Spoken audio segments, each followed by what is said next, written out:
Assalamualaikum warahmatullahi wabarakatuh. Nama saya Azizah Hanati, nomor induk mahasiswa 2041050300072. Di sini saya akan menjelaskan materi kelompok 5, yaitu ijtihad dan penerapannya dalam muamalah. Saya akan membahas poin yang pertama, yaitu pengertian ijtihad dan perkembangan ijtihad. Pengertian ijtihad. Secara etimologi, ijtihad diambil dari kata al-ajad dan al-ujud yang berarti al-masyaqqat, yaitu kesulitan dan kesusahan, dan at-taqat yang berarti kesanggupan dan kemampuan. Dengan kata lain, ijtihad secara etimologi adalah pencurahan segenap kesanggupan untuk mendapatkan sesuatu urusan atau sesuatu perbuatan. Yang kedua, perkembangan ijtihad, di mana dalam perkembangan ini itu terdapat 3 fase. Yang pertama, ijtihad fikih pada masa Nabi Muhammad SAW. Yang kedua, periode-periode ijtihad sesudah Nabi Muhammad SAW. Yang ketiga, ijtihad dan fikih pada masa Khulafaur Rasyidin. Kemudian saya akan membahas poin yang kedua, yaitu syarat-syarat mujtahid dan kualifikasi mujtahid. Yang pertama, syarat-syarat mujtahid. Dalam kitabnya Imam Al-Ghazali, yaitu Al-Mustasya, menyatakan mujtahid mempunyai 2 syarat. Yang pertama, mengetahui dan menguasai apa yang harus didahulukan dan membelakangkan apa yang bisa dilakukan di kemudian. Yang kedua, yaitu hendaknya orang yang adil dan menjauhi segala maksiat.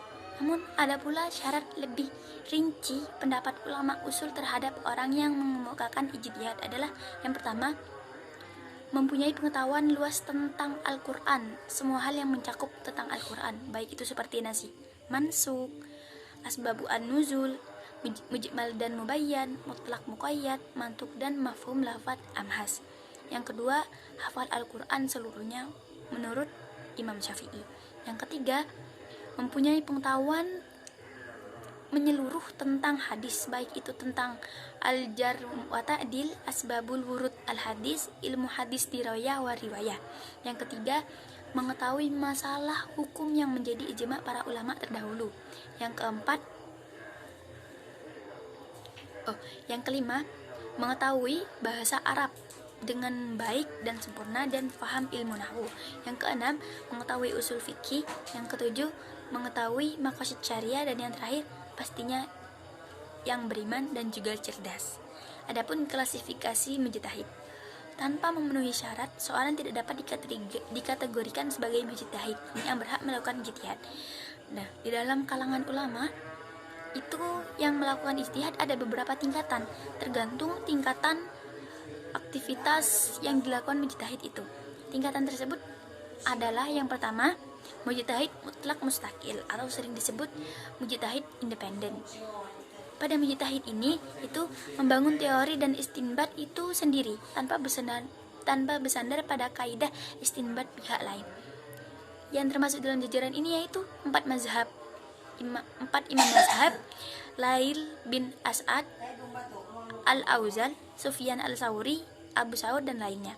Yang kedua, mujtahid muntasib atau sering disebut mujtahid berafiliasi, yaitu mujtahid ini hanya menggunakan kaidah imam mazhab yang diikuti, tetapi pada hukum furu'nya itu tidak mengikuti mazhabnya yang diikuti. Di antaranya adalah Abi Yusuf, Hanafiyah, Malikiyah, Syafi'iyah, Ibnu Taimiyah, dan lainnya. Yang ketiga, mujtahid al-mazhab. Nah, mujtahid ini itu mengikuti ulama mazhabnya baik dalam segi istinbat maupun hukum furu'nya.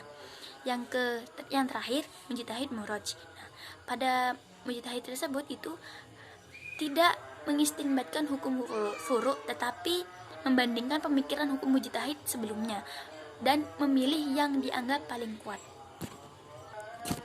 Yang baik, saya akan membahas poin yang ketiga, yaitu pembagian ijtihad. Yang pertama, ijtihad istinbati, di mana ijtihad ini membahas tentang ijtihad yang ditujukan untuk mengeluarkan hukum tentang sebuah masalah yang belum ada aturan pasti atau sering disebut nas.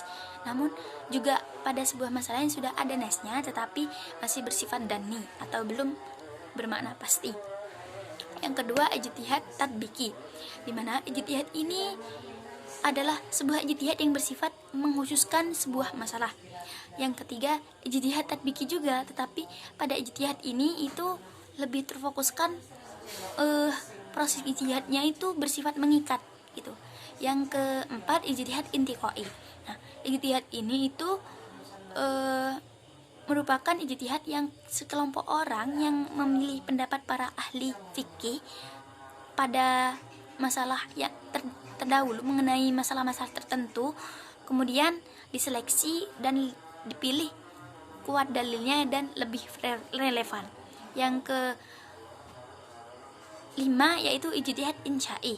Nah, ijtihad ini itu menetapkan kesimpulan hukum mengenai peristiwa baru yang belum diselesaikan oleh para ahli fikih terdahulu. Nah, yang terakhir ijtihad muqarrin, yaitu komparatif. Ijtihad ini merupakan gabungan antara ijtihad intiqai dan insyai yang bertujuan menguatkan atau mengkompromikan beberapa pendapat. Juga diupayakan adanya pendapat baru sebagai jalan keluar yang lebih sesuai dengan tuntunan zaman. Sekian dari saya. Wassalamualaikum warahmatullahi wabarakatuh.